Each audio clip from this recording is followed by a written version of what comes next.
Kalau kemarin kita telah menceritakan hewan mitologi Islam yang berbentuk seekor burung raksasa, kali ini kita akan menceritakan kisah tentang seekor hewan juga. Kali ini hewannya jauh lebih besar dari burung itu. Konon kabarnya, hewan ini mampu menelan makanan selebar 1 bulan perjalanan kaki hanya dengan 1 kali suapan saja.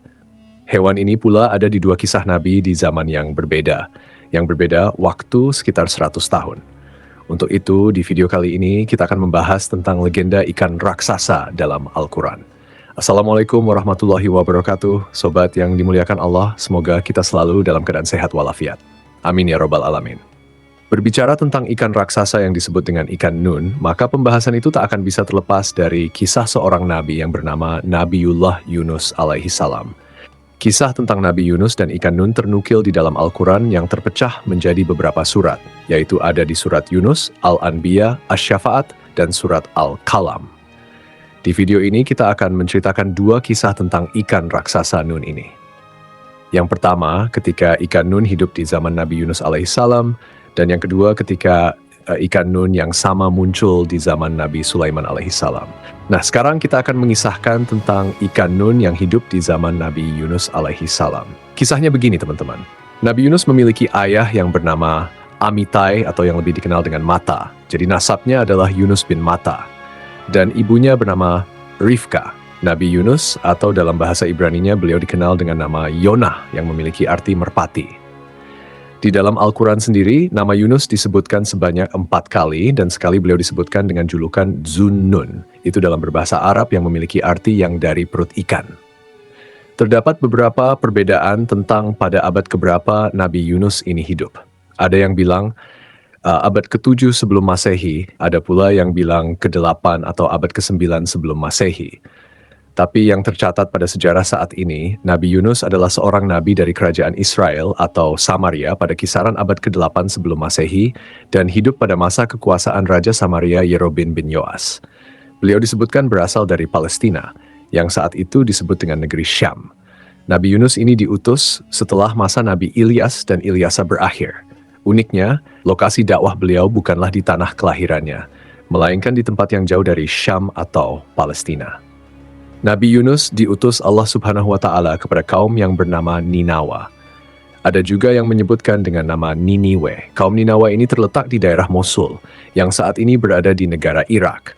Berarti jatuhnya waktu itu Nabi Yunus adalah seorang pendatang di negeri Ninawa tersebut. Saat itu di negeri Ninawa ini ada sebuah kebudayaan atau tradisi turun-temurun, yaitu menyembah patung-patung, alias mereka saat itu kufur dengan menyembah berhala. Makanya diutuslah Nabi Yunus ini yang datang jauh-jauh dari Syam ke Irak untuk mendakwahi penduduk Ninawa supaya mereka bertauhid dan menyembah hanya kepada Allah Subhanahu wa Ta'ala saja. Berhari-hari, berbulan-bulan dan bahkan bertahun-tahun didakwahi, penduduk Ninawa tak mau juga meninggalkan berhala-berhala mereka. Karena begini teman-teman, alasan kenapa penduduk Ninawa ini tak mau meninggalkan berhalanya adalah mereka sudah puluhan bahkan ratusan tahun menyembah berhala, tapi tak ada azab yang datang kepada mereka seperti kaum-kaum terdahulu. Mereka ini telah mendengar kisah kaum-kaum terdahulu yang dibinasakan Allah Subhanahu wa Ta'ala karena menyembah berhala. Artinya, mereka ini tahu bahwasannya yang mereka lakukan selama ini adalah salah, tapi ini malahan nunggu azab dulu baru mau tobat. Nah, jadi ketika itu seluruh orang dari kaum ini tak mau mendengar seruan dari Nabi Yunus alaihissalam. Terlebih lagi Nabi Yunus adalah seorang pendatang, bukan orang yang berasal dari kampung situ. Mereka malahan menganggap Nabi Yunus sok tahu dan tak percaya sedikit pun risalah yang dibawakan beliau. Beliau dikisahkan bahwasanya Nabi Yunus ini mendakwahi mereka selama 33 tahun lamanya.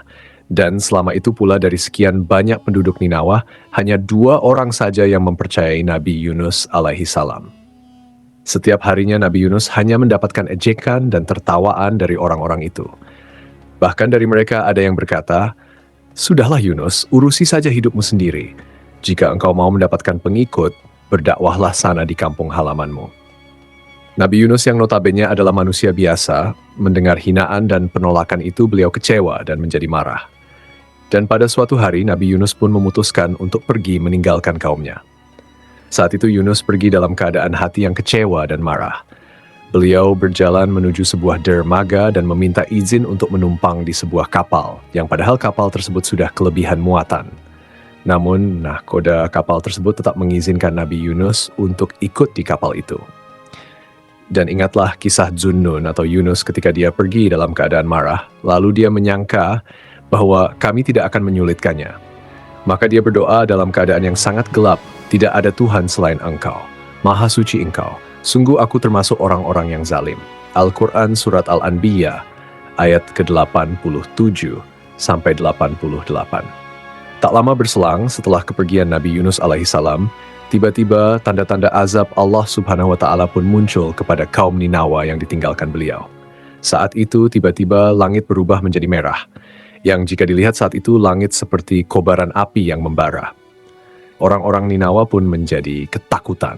Mereka baru sadar akan peringatan dari Nabi Yunus alaihissalam. Tapi apa daya, saat itu Nabi Yunus telah meninggalkan mereka. Mereka pun bingung ketika itu harus minta tolong kepada siapa. Dan mereka pun kembali teringat kepada nasib orang-orang yang tidak bertakwa seperti mereka, yang dibinasakan Allah Subhanahu wa Ta'ala pada zaman dahulu. Menurut tafsir dari Ibnu Katsir dijelaskan, warga Ninawa ketika itu menyadari kesalahannya karena telah menghina Yunus dan telah mendustakan risalah yang dibawanya. Di saat langit berubah merah, seluruh penduduk Ninawa pergi ke hamparan padang pasir, dan mereka pun mulai berdoa dan meminta pengampunan kepada Allah Subhanahu wa Ta'ala. Mereka disebut berdoa selama 40 malam, dan akhirnya Allah Subhanahu wa Ta'ala berkenan memberikan pengampunan dan membatalkan azabnya. Teman-temanku seiman, kita kembali ke cerita Nabi Yunus yang menaiki kapal. Nah, setelah kapal yang ditumpangi Nabi Yunus telah berada di tengah lautan atas izin Allah Subhanahu wa Ta'ala, ketika itu terjadi badai yang cukup besar hingga kapal terhantam gulungan-gulungan ombak besar. Kapal pun ketika itu terombang-ambing dan mulai ada beberapa bagian kapal yang rusak karena terkena gelombang besar. Kapal yang ditumpangi Nabi Yunus ini perlahan-lahan mulai terlihat akan tenggelam. Lalu nahkoda dan orang-orang yang ada di kapal itu pun mulai berpikir bagaimana caranya supaya kapal mereka tidak tenggelam. Akhirnya mereka putuskan untuk membuang semua barang bawaan mereka di kapal itu demi mengurangi beban kapal supaya kapal itu bisa stabil lagi. Nah, setelah semua barang telah dibuang, kapal itu mulai sedikit stabil. Tapi masalahnya adalah pengurangan beban masih dirasa kurang karena kapal masih terus tenggelam. Dan kalau dibiarkan, seluruh orang di kapal itu akan mati tenggelam. Akhirnya mereka pun memutuskan untuk membuat sebuah undian. Siapapun orang yang namanya keluar di undian itu, maka dia harus dilempar keluar dari kapal. Ternyata teman-teman, nama pertama yang keluar di undian itu adalah Nabi Yunus alaihissalam. Tapi orang-orang ketika itu merasa tak tega kalau harus melempar Nabi Yunus ke lautan karena dia adalah pria terhormat. Lalu orang-orang pun mulai melakukan pengundian ulang. Lagi-lagi yang keluar nama Nabi Yunus alaihissalam. Bahkan di undian ketiga kali pun yang keluar tetaplah nama Nabi Yunus. Akhirnya melihat namanya keluar 3 kali secara berturut-turut, tanpa perlu diminta Nabi Yunus pun langsung melompat keluar kapal dan menceburkan diri ke lautan lepas. Abdullah bin Mas'ud melalui riwayat Ibnu Katsir menceritakan bahwa tak lama setelah Nabi Yunus terjun ke laut, tiba-tiba ada seekor ikan besar datang. Kemudian ikan itu menelan secara utuh tubuh Nabi Yunus. Setelah menelan Nabi Yunus, ikan besar itu langsung pergi ke dasar lautan dengan Nabi Yunus berada di dalam perutnya atas izin Allah Subhanahu wa Ta'ala. Tak sedikit pun Nabi Yunus terluka akibat insiden itu. Namun sesaat ketika Yunus ditelan, beliau kaget dan sempat pingsan beberapa saat. Nah, setelah sadar, beliau mengira dirinya sudah mati. Namun begitu mengetahui tubuhnya tak terluka sedikit pun, Nabi Yunus langsung bersyukur dan berdoa di dalam keadaan gelap gulita itu. Mendengar doa dari Nabi Yunus alaihissalam, kemudian Allah Subhanahu wa Ta'ala memaafkan Nabi Yunus, yang sejatinya Allah Subhanahu wa Ta'ala berencana untuk mengurung Yunus hingga hari kiamat. Namun karena doanya tersebut, akhirnya Allah Subhanahu wa Ta'ala mengeluarkan Nabi Yunus dari dalam perut ikan itu. Dan sungguh Yunus benar-benar termasuk salah seorang rasul. Ingatlah ketika dia lari ke kapal yang penuh muatan, kemudian dia ikut diundi, ternyata dia termasuk orang-orang yang kalah dalam undian. Maka dia ditelan oleh ikan besar dalam keadaan tercela. Maka sekiranya dia tidak termasuk orang yang banyak berzikir, bertasbih kepada Allah, niscaya dia akan tetap tinggal di perut ikan itu sampai hari kebangkitan. Al-Quran Surat As-Saffat ayat ke-139 sampai 144. Yang jadi pertanyaannya adalah, apakah jenis ikan besar yang menelan Nabi Yunus itu? Ada riwayat yang mengatakan ikan itu adalah ikan paus. Tapi di Al-Quran sebenarnya tidak dijelaskan secara rinci tentang jenis ikan tersebut.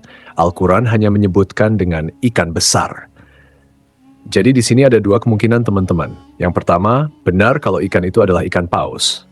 Sementara yang kedua, mungkin saja itu adalah ikan jenis lain yang memang khusus Allah Subhanahu wa Ta'ala ciptakan untuk menguji Nabi Yunus alaihissalam. Teman-temanku seiman, singkat cerita, ikan besar yang menelan Nabi Yunus itu pun menepi ke pinggir sebuah pantai. Lalu Nabi Yunus dimuntahkan oleh ikan ini dalam keadaan tetap hidup. Namun ketika itu, kondisi Nabi Yunus ketika itu sangat memprihatinkan. Beliau jatuh sakit dan badannya sangat lemah, karena selama di dalam perut ikan beliau kekurangan makanan dan minuman. Ditambah lagi, pulau tempat dia terdampar itu adalah pulau yang memiliki tanah yang tandus. Jadi cukup sulit untuk mencari makanan. Tapi teman-teman, Allah Subhanahu wa Ta'ala lagi-lagi menolong utusannya ini. Atas izin Allah Subhanahu wa Ta'ala, di sekitaran pulau itu tumbuh sebuah pohon semacam pohon labu. Dan Yunus memakan buah dari pohon tersebut sampai badannya kembali membaik seperti sedia kala. Kemudian kami melemparkan dia ke daratan yang tandus, sedang dia dalam keadaan sakit. Kemudian untuk dia, kami tumbuhkan sebatang pohon dari jenis labu. Dan kami utus dia kepada 100.000 orang atau lebih sehingga mereka beriman. Karena itu kami anugerahkan kenikmatan hidup kepada mereka hingga waktu tertentu.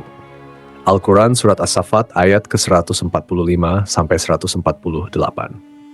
Kisah kedua yang berhubungan dengan ikan nun ini berasal dari sebuah kitab yang berjudul Kitab Durratun Nasihin, karya dari Syekh Utsman bin Al-Hasan bin Ahmad Asy-Syakir Al-Kaubawi.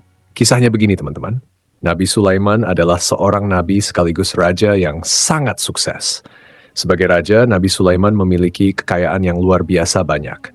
Diceritakan dalam literatur, bahkan dalam Al-Quran yang menjelaskan tentang kekayaan Nabi Sulaiman alaihi salam yang jumlah hartanya sangat melimpah. Banyak ulama berpendapat Nabi Sulaiman adalah manusia paling kaya yang pernah Allah Subhanahu wa Ta'ala ciptakan. Walaupun diberi harta yang melimpah, Nabi Sulaiman tetap seorang hamba yang selalu taat dan beriman kepada Allah Subhanahu wa Ta'ala. Dengan harta yang begitu banyak itu, Sulaiman tidak pernah sombong dan pelit. Dan dia terkenal sebagai raja yang sangat senang sekali bersedekah. Pada suatu hari, terpintas di benaknya waktu itu, Nabi Sulaiman ingin memberi makan semua makhluk hidup di muka bumi ini, termasuk hewan di darat, di laut, dan di udara. Kemudian Nabi Sulaiman meminta izin kepada Allah Subhanahu wa Ta'ala, "Ya Allah, ya Rob, perkenankan hamba menyediakan makanan untuk semua makhluk hidup setahun penuh." Allah Subhanahu wa Ta'ala berfirman, "Sungguh engkau tidak akan sanggup." Kemudian Nabi Sulaiman kembali berkata, "Kalau begitu izinkan hamba menyediakannya dalam sehari saja." Akhirnya, ketika Nabi Sulaiman telah mengantongi izin dari Allah Subhanahu wa Ta'ala, Nabi Sulaiman langsung memerintahkan pasukannya, baik dari kalangan jin dan manusia. Mereka ditugaskan untuk mendata semua makhluk yang ada di muka bumi. Setelah selesai mendata jumlah seluruh makhluk hidup yang akan diberi makan, maka mereka pun mulai memasak dan mengumpulkan berbagai macam makanan. Nah, makanan yang telah masak dan jadi, itu mereka letakkan di sebuah padang pasir yang sangat luas. Jadi teman-teman, demi memenuhi kebutuhan makan seluruh makhluk hidup ketika itu, mereka menyiapkan makanan selama 40 hari penuh dan mengumpulkan seluruh makanan itu di sebuah padang pasir, hingga diceritakan panjang dari makanan itu adalah 1 bulan perjalanan kaki dan lebarnya juga sama. 1 bulan perjalanan kaki. Itu sungguh hidangan makanan yang luar biasa banyak. Selama mereka menyiapkan makanan ini selama 40 hari, Nabi Sulaiman telah memerintahkan angin untuk tidak berhembus di padang pasir itu karena ditakutkan makanan yang ada di situ jadi rusak dan hilang. Ketika hidangan makanan itu telah siap untuk disantap, lalu Allah Subhanahu wa Ta'ala bertanya kepada Nabi Sulaiman, "Makhluk manakah yang akan memulai memakan hidangan yang engkau sediakan ini?" Nabi Sulaiman menjawab, "Mereka yang mendarat di darat dan di laut." Kemudian dengan kekuasaannya, Allah Subhanahu wa Ta'ala memerintahkan seekor ikan besar dari kedalaman laut yang akan menyantap makanan itu. Ikan besar ini langsung keluar dari air dan memakan seluruh makanan yang ada di padang pasir itu hingga semuanya habis dengan hanya satu kali suapan saja, karena saking besarnya ukuran tubuh ikan raksasa ini. Alangkah terkejutnya Nabi Sulaiman ketika itu. Makanan yang telah disiapkan selama 40 hari bisa habis dengan satu makhluk saja, yang lainnya belum kebagian. Bahkan ikan raksasa ini setelah selesai menyantap hidangan, dia berkata kepada Nabi Sulaiman, "Wahai Sulaiman, kenyangkanlah perutku. Sekarang aku masih merasa lapar." Pada saat itu Nabi Sulaiman langsung bersujud sambil menangis kepada Allah Subhanahu wa Ta'ala. Beliau memohon ampunan karena merasa sombong dan merasa mampu memberi makan semua makhluk hidup. Padahal untuk memberi makan satu ikan saja dia masih belum cukup mampu. Kisah Nabi Sulaiman ini memberikan kita pelajaran dan peringatan bahwa Allah Subhanahu wa Ta'ala itu benar-benar maha kaya dan tak ada yang bisa menandingi kekayaannya. Apalagi itu cuma Nabi Sulaiman alaihissalam. Dan hanya Allah Subhanahu wa Ta'ala lah yang sanggup dan mampu memberi makan seluruh makhluk hidup di muka bumi ini dari awal zaman hingga akhir zaman. Jadi, itulah kisah tentang legenda ikan raksasa dalam Al-Quran. Semoga kisah ini bermanfaat, lebih dan kurangnya mohon dimaafkan. Yang benar datangnya dari Allah Subhanahu wa Ta'ala, khilaf atau keliru itu datangnya dari saya pribadi sebagai manusia biasa. Sampai ketemu di kisah-kisah seru yang penuh makna selanjutnya. Saya akhiri. Wassalamualaikum warahmatullahi wabarakatuh.